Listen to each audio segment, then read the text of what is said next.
আজকে আমরা magnesium calcium group 2 তে ক্যালসিয়াম এবং ম্যাগনেসিয়ামের কেমিস্ট্রি পড়ব।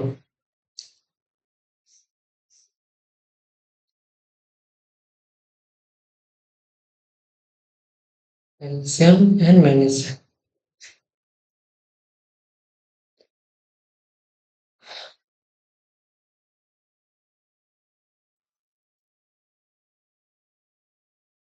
প্রথমে আমরা তাদের অক্সাইড ব্যবহার করব, ম্যাগনেসিয়াম অক্সাইড এবং ক্যালসিয়াম অক্সাইড। সেখান থেকে আমরা ম্যাগনেসিয়াম হাইড্রোক্সাইড, একই রকম ভাবে ক্যালসিয়াম হাইড্রোক্সাইডের ব্যাপারে পড়াশোনা করব।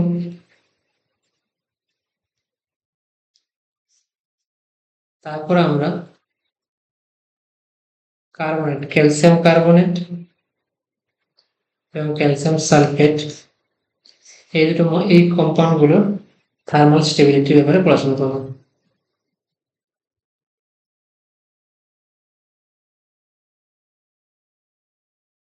চলো আমরা স্টেপ বাই স্টেপ শুরু করি এবং চেষ্টা করবো বোঝার মন দিয়ে। প্রথমে হচ্ছে ম্যাগনেসিয়াম অক্সাইড। কিভাবে বার করবো? ম্যাগনেসিয়ামকে যদি অণুর সঙ্গে পোড়ানো হয়, দহন করানো হয়, বার্ন করানো হয়, তাহলে কিন্তু ম্যাগনেসিয়াম অক্সাইড তৈরি হবে। অথবা আমরা কি করতে পারি, ম্যাগনেসিয়াম কার্বনেটকে যদি হিট করা হয়, ম্যাগনেসিয়াম কার্বনেট ডিকম্পোজ করে কিন্তু ম্যাগনেসিয়াম অক্সাইড বানাবে প্লাস CO2 বানাবে। ম্যাগনেসিয়াম অক্সাইড হচ্ছে বেসিক, কারণ আমরা বলেছি অ্যালকালি মেটাল এবং অ্যালকালাইন আর্থ মেটালের সমস্ত অক্সাইড গুলো হচ্ছে বেসিক নেচার। অ্যাম্ফোটোরিক হয় কিছুগুলো, বেরিলিয়াম অক্সাইড হচ্ছে অ্যাম্ফোটোরিক, বাকি নর্মাল তারা বেসিক নেচার হয়। আর এই ম্যাগনেসিয়াম অক্সাইডকে যদি ওয়াটারের সাথে রিয়াকশন করা হয়, তাহলে কি বলেছিলাম আমরা, ম্যাগনেসিয়াম হাইড্রোক্সাইড তৈরি হবে। এবং এখান থেকে রিয়াকশন জলীয় দ্রবণেরা OH মাইনাস সাপ্লাই করবে, তার জন্য এটা বেসিক নেচার হয়ে যায়, কারণ জলীয় দ্রবণে রিয়াকশন করে এটা বেসিফাই করে জলীয় দ্রবণ। বেসিফাই করে মানে OH মাইনাসের কনসেন্ট্রেশন বাড়ায়, তার জন্য এটাকে বলা হয় বেসিক ইন নেচার। আর এই ম্যাগনেসিয়াম হাইড্রোক্সাইড হচ্ছে পুরোটা সলিউবল না, স্পেয়ারিংলি সলিউবল, পুরোটা সলিউবল না, হালকা সলিউবল হয়। তার কারণে খুব কম পরিমাণে সলিউবল হওয়ার কারণে খুব কম পরিমাণে OH মাইনাস রিয়াকশন জলীয় দ্রবণ তৈরি করবে, তার কারণে এটা এই জলীয় দ্রবণটা রিলেটিভলি লেস বেশি। প্রথম কথা হচ্ছে এটা স্পেয়ারিংলি সলিউবল, মানে পুরোটা সলিউবল নয়। আর যত বেশি সলিউবল হবে তত বেশি OH মাইনাস তৈরি করবে, যেহেতু কম OH মাইনাস তৈরি করবে, তার কারণে এটা এই জলীয় দ্রবণটা রিলেটিভলি লেস বেসিক হবে। আমরা জানি বেরিলিয়াম কিন্তু ওয়াটারের সাথে রিয়াকশন করে না, কেন? বেরিলিয়াম অক্সাইডের প্রোটেক্টিভ ফিল্মের জন্য। ক্যালসিয়াম অক্সাইডকে বলা হয় কুইক লাইম।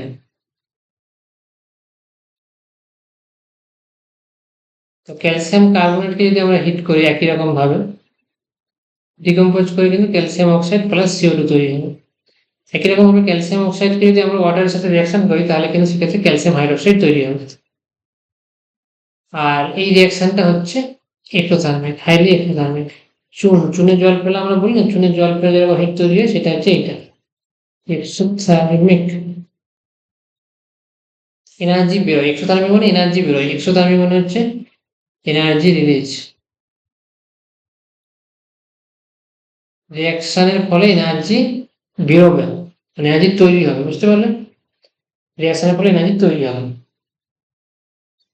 তো আমরা কি দেখলাম, যে ক্যালসিয়াম কার্বনকে যদি আমরা হিট করি, সেখান থেকে আমরা ক্যালসিয়াম অক্সাইড পাবো। আর ক্যালসিয়াম অক্সাইডকে যদি আমরা ওয়াটারের সাথে রিয়াকশন করি, সেখান থেকে আমরা ক্যালসিয়াম হাইড্রোক্সাইড পাবো। বুঝতে পারলে? পুরোটা বুঝতে পারলে? এবার দেখো, আমরা ক্যালসিয়াম হাইড্রোক্সাইড ব্যাপারে একটু পড়াশোনা করবো। ক্যালসিয়াম হাইড্রোক্সাইড কে বলা হয় স্লেক লাইম। ক্যালসিয়াম অক্সাইডকে যদি আমরা জলের সাথে রিয়াকশন করি, তাহলে আমরা বলেছি এখানে আমরা ক্যালসিয়াম হাইড্রোক্সাইড পাবো। এখন আরো বোঝার চেষ্টা করো, ম্যাগনেসিয়াম হাইড্রোক্সাইড হয়, ক্যালসিয়াম হাইড্রোক্সাইড, এরপরে হচ্ছে বেরিয়াম স্ট্রনশিয়াম। আগে স্ট্রনসিয়াম হয় তারপর বেরিলিয়াম, বেরিলিয়াম সবার শেষে হয়। যাই হোক, আমরা কি দেখতে পাচ্ছি যে গ্রুপের উপর থেকে নিচে যত নামছে সাইজ বাড়ছে, সাইজ বাড়ছে।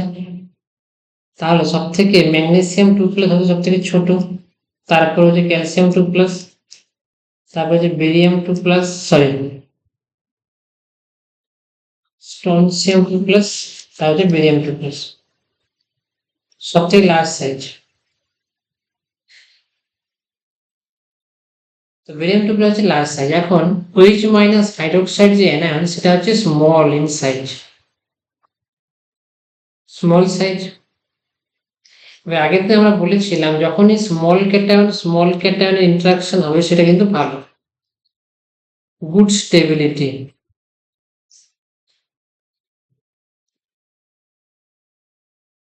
হাই ল্যাটিস এনার্জি,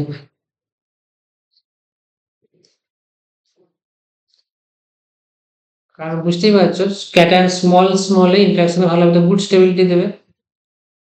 কার থাকতে না, ক্যাটায়ন বড় আর অ্যানায়ন ছোট, আর ক্যাটায়ন ছোট অ্যানায়ন বড়, তার থাকতে কিন্তু এই এর স্টেবিলিটি বেশি হবে, ল্যাটিস এনার্জি বেশি হবে, এটা কিন্তু মাথায় রাখবে। কারণ ক্রিস্টাল প্যাকিংটা খুব ভালো হবে, ছোট ছোট সাথে বড় বড় সাথে ভালো করে ম্যাচ করতে পারবে, তার জন্য তারা ভালো করে ক্রিস্টাল প্যাক করতে পারবে ভালো করে। আর ক্রিস্টালের যত ল্যাটিস প্যাকিং, ল্যাটিস যত প্যাকিং এফিসিয়েন্সি বা প্যাকিং ফ্র্যাকশন যত বেশি হবে, তার এনার্জি তো বেশি এই পরিমাণে রিচ করবে, মানে গুড প্যাকিং হলে সেটা বেশি স্টেবিলিটি পাবে।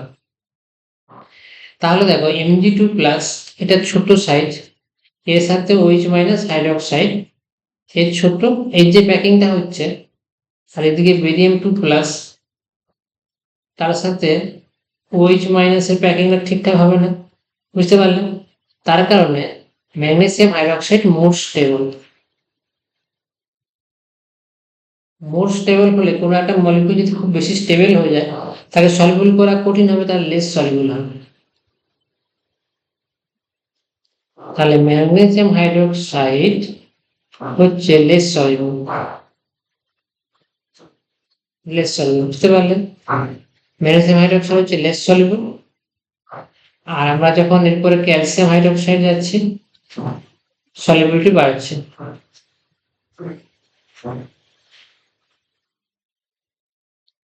Solubility increases. এবং আমরা যখন বেরিয়াম হাইড্রোক্সাইডে দেখছি, এটা হচ্ছে highly soluble, highly soluble. Barium hydroxide highly soluble. তাহলে আমরা কি দেখলাম? আমরা দেখলাম যে ম্যাগনেসিয়াম হাইড্রোক্সাইড, তারপরে আমরা নিচে নামলাম যখন ক্যালসিয়াম হাইড্রোক্সাইড পেলাম, তারপর আমরা স্ট্রনসিয়াম হাইড্রোক্সাইড পেলাম, তারপর হচ্ছে বেরিয়াম হাইড্রোক্সাইড। তো আমরা যখন গ্রুপের উপর থেকে নিচে নামছি তখন কি হচ্ছে? ক্যাটায়নের সাইজ বাড়ছে, ক্যাটায়নের সাইজ ইনক্রিজ করছে। আর স্মল অ্যানায়ন তো একই আছে, তার কারণে হচ্ছে ল্যাটিস এনার্জি ডিক্রিজেস।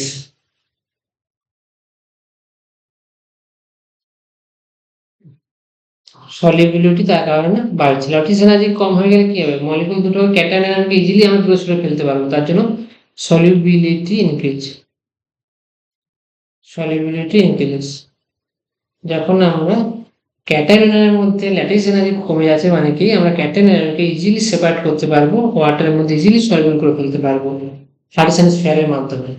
তার কারণে নিচের দিকে যখন আমরা নামছি তখন হাইড্রোক্সাইড গুলো কি হচ্ছে? সলিবিলিটি বাড়ছে, একই সাথে সাথে সলিবিলিটি ইনক্রিজ হচ্ছে এবং একই সাথে বেসিক নেচারও বাড়বে। কারণ যখন ইজিলি সলিউবল হয়ে যাবে তখন তার বেশি পরিমাণে OH মাইনাস তৈরি করবে। বেরিয়াম হাইড্রোক্সাইড যখন জলের মধ্যে সলিউবল হবে তখন সে বেশি পরিমাণে OH মাইনাস তৈরি করবে, তাহলে OH মাইনাসের কন্ডিশন বাড়ার সাথে সাথে বেসিসিটিও কি বাড়বে। তার কারণ যখনই আমরা গ্রুপের নিচের দিকে নামবো তখন কিন্তু আমরা সলিউবিলিটি নিচের দিকে যেমন বাড়ছে সাথে সাথে বেসিক ক্যারেক্টারও কিন্তু বাড়ছে।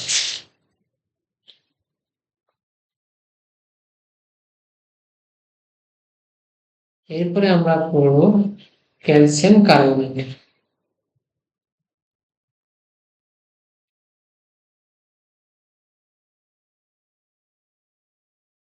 ক্যালসিয়াম কার্বনেট একে বলা হয় লাইমস্টোন অথবা মার্বেল, এটাকে চক বলা হয়। বুঝতে পারলে?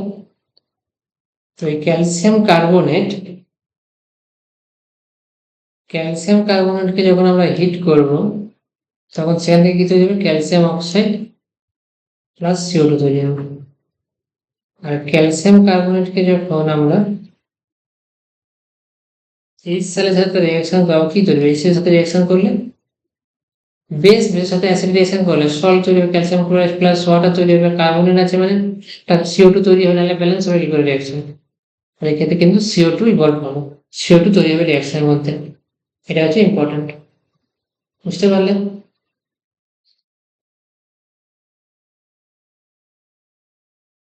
এবার আমরা করবো ক্যালসিয়াম সালফেট। ক্যালসিয়াম সালফেটটা ভালো করে বুঝতে হবে।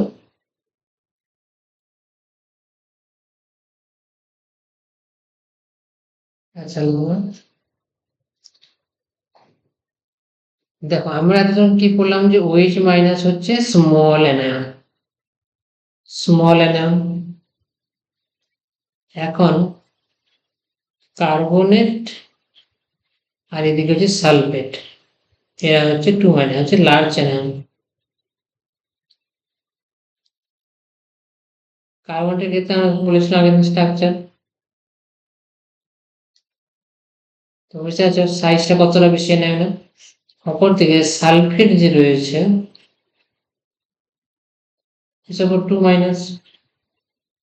তো এখানে কি হচ্ছে, এটা দেখো এসিটা হচ্ছে sp2, এটা 4টা সিগমা বন্ড আছে, তাহলে sp3 হবে হাইব্রিডেশন। দেখো দুটো অ্যানায়নের সাইজ কিন্তু হিউজ, খুবই বড়, লার্জ সাইজ। এর ফলে কি হচ্ছে, যখন আমরা ম্যাগনেসিয়াম 2+ নিচ্ছি স্মল সাইজ, তারপরে ক্যালসিয়াম 2+, একটু সাইজ বড়, এবার ট্রনসিয়াম 2+ আর একটু বড়, এবং এরপরে যখন আমরা বেরিলিয়াম দেখলাম, বেরিয়াম 2+, তার সাইজ কিন্তু আরো বড়, এবং তার সাথে ইসোপোর 2 মাইনাসের কিন্তু ভালো বন্ধুত্ব হবে, কারণ বড় বড় দুজনেই বড়। কিন্তু ম্যাগনেসিয়ামের সাথে কি হবে, একদমই বন্ধুত্ব হবে না ভালো, কারণ ছোট বড়। তাহলে এই ল্যাটিসটা ম্যাগনেসিয়ামের ম্যাগনেসিয়াম সালফেটের ল্যাটিস ব্যাট লো ল্যাটিস এনার্জি, লো ল্যাটিস এনার্জি। ম্যাগনেসিয়াম সালফেটের লো ল্যাটিস হওয়া এনার্জি হওয়ার জন্য এটা মোর সলিউবল হবে, মানে ইজিলি ভাঙা যাবে। সলিউবল হওয়া মানে কি, সলিউবল বলেছি তো আগের দিন, ক্যাটায়নটা চলে যাবে ওয়াটারের সাথে ডাইপোল অক্সিজেনের ডাইপোল ইন্টারঅ্যাকশন করতে, আর অ্যানায়ন চলে যাবে হাইড্রোজেন বন্ডিং করতে ওয়াটারের সাথে। ক্যাটায়ন দুজন থেকে দূরে সরে যাবে, এটাকে তো আমরা বলি সলিউবিলিটি বা সলিউবল হচ্ছে বলছি, ডিজলভ হচ্ছে বলছি। তাহলে ম্যাগনেসিয়াম সালফেটে যখন আয়নিক ইন্টারঅ্যাকশন বা আয়নিক বন্ডটা খুবই উইক, সেটাকে ভাঙতে যখন খুবই কম এনার্জি দেবো, তাহলে তাকে সেটা বলতে পারি মোর সলিউবল।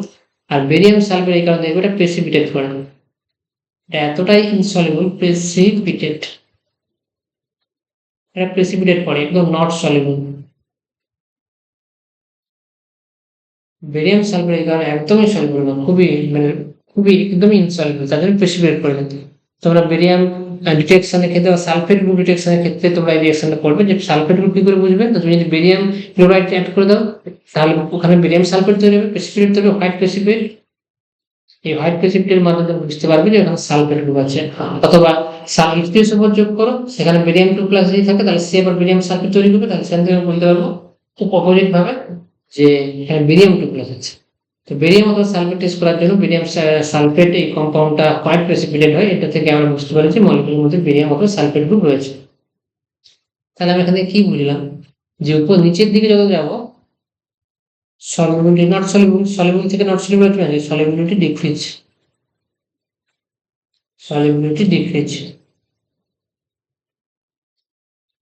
দেখো একটু আগে আমরা কি করছি, ভালো করে আরেকটু বোঝা যাচ্ছে। একটু আগে আমরা বললাম যে magnesium hydroxide, calcium hydroxide, strontium hydroxide, beryllium hydroxide, এখন বললাম magnesium sulphate, calcium sulphate, calcium sulphate, barium sulphate. আমরা হাইড্রোক্সাইডের ক্ষেত্রে কি বলেছিলাম যে হাইড্রোক্সাইড নিচের দিকে সলিবিলিটি ইনক্রিজ করবে, কারণ এখানে স্মল হয়ে যাচ্ছিল, স্মলে ভালো ল্যাটিস তৈরি হচ্ছিল, তার জন্য ল্যাটিস এনার্জি বেশি ছিল, এখানে ল্যাটিস এনার্জি হাই ছিল।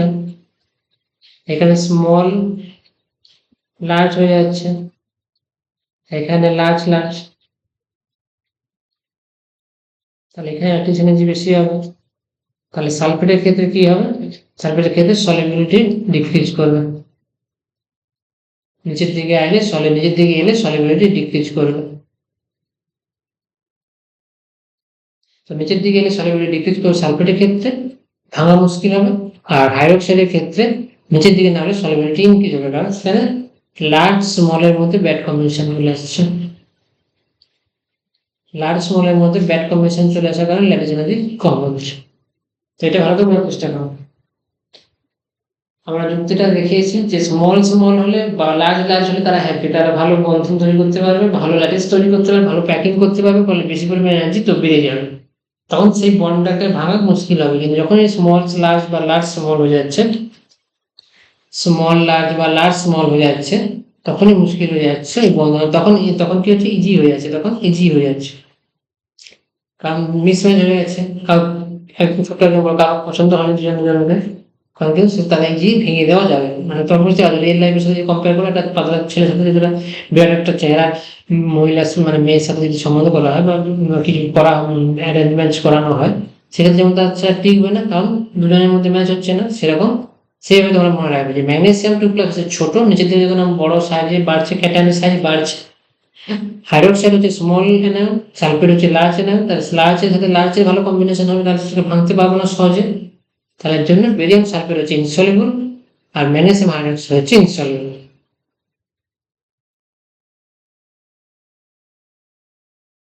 এরপরে আমরা করব কার্বনেট, মেটাল কার্বনেট। দেখো আমরা কি বললাম এটাকে, যে কার্বনেটও কি লার্জ এনায়ন, তাহলে এর সাথে কার ভালো কম্বিনেশন হবে, বেরিয়াম 2+ এর ভালো কম্বিনেশন হবে, গুড চয়েস। তার কারণে ম্যাগনেসিয়াম কার্বনেট ইজিলি ডিকম্পোজ করে যায়, ক্যালসিয়াম কার্বনেট ডিকম্পোজ করে, কিন্তু টনসিয়াম বা বেরিয়াম কার্বনেট ডিকম্পোজ করে, তার জন্য স্টেবিলিটি নিচের দিকে স্টেবিলিটি বাড়বে, নিচের দিকে স্টেবিলিটি বাড়বে, কারণ ল্যাটিস এনার্জি ইনক্রিজ করছে, নিচের দিকে ল্যাটিস এনার্জি ইনক্রিজ করছে, লার্জ এটা হচ্ছে large cation, large anion, large anion combination হচ্ছে, এটা হচ্ছে ইজি ডিকম্পোজ।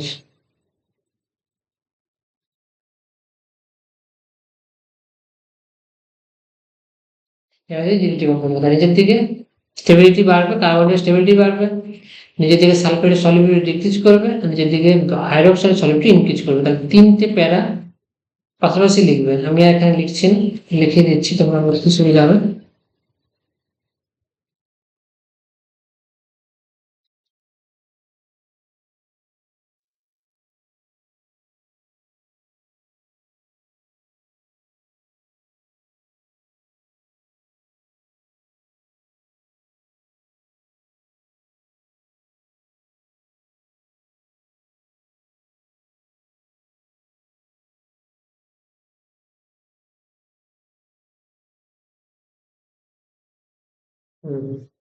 তো ভালো করে এটা নোট করো, না তোমরা বুঝতে মুশকিল করবে, সমস্যা হবে। তো আমরা কি বলেছি, হাইড্রোক্সাইডের ক্ষেত্রে কি হবে ব্যাপারটা, হাইড্রোক্সাইডের ক্ষেত্রে ম্যাগনেসিয়াম হাইড্রোক্সাইডটা স্টেবল হবে, তার কারণটা কি, তার কারণ হচ্ছে হাইড্রোক্সাইড হচ্ছে ছোট সাইজের, ছোট, তার সাথে ম্যাগনেসিয়াম হাইড্রোক্সাইড ভালো বন্ধুত্ব, তার জন্য এটা হচ্ছে ইনসলিবল, নিজের দিকে সলিবিলিটি বাড়ছে, নিজের দিকে সলিবিলিটি ইনক্রিজ করছে। আর অপর দিকে সালফেটের ক্ষেত্রে সালফেটের আকার বড় হওয়ার কারণে বেরিয়াম সালফেটের বন্ধুত্ব ভালো হবে, তার কারণে সেটা লেস সলিবল হবে, ইনসলিবল, প্রেসিপিটেট করবে, সলিবিলিটি ডিক্রিজ করবে, নিজের দিকে সলিবিলিটি ডিক্রিজ করবে। আর কার্বনের স্টেবিলিটি নিজের দিকে ইনক্রিজ করবে, কারণ একই রকমের বেরিয়ামের সাথে কার্বনের ভালো বন্ধুত্ব হয়ে যাবে, তার সাথে ভাঙা মুশকিল হয়ে যাবে, তার কারণে নিচের দিকে স্টেবিলিটি ইনক্রিজ করবে। তো পরের ক্লাসে আমরা ডিসকাস করবো পিআইকিউ, তাই তোমরা ভালো করে ক্লাসটা পড়বে, রিভিশন করবে, তারপরে পিআইকিউ ক্লাসটা অ্যাটেন্ড করবে। আর না হলে শুধু নোট করে থাকতে তোমরা পিআইকিউ এর প্র্যাকটিস হবে না। তাই ক্লাসটা ভালো করে পড়বে, বুঝবে, রিপিট করবে, নোটসটা একবার রিভিশন করবে, না বুঝতে পারলে ডাউট জিজ্ঞাসা করবে, তারপরে এমসিকিউ গুলো প্র্যাকটিস করবে, এমসিকিউ ক্লাসে যাবে।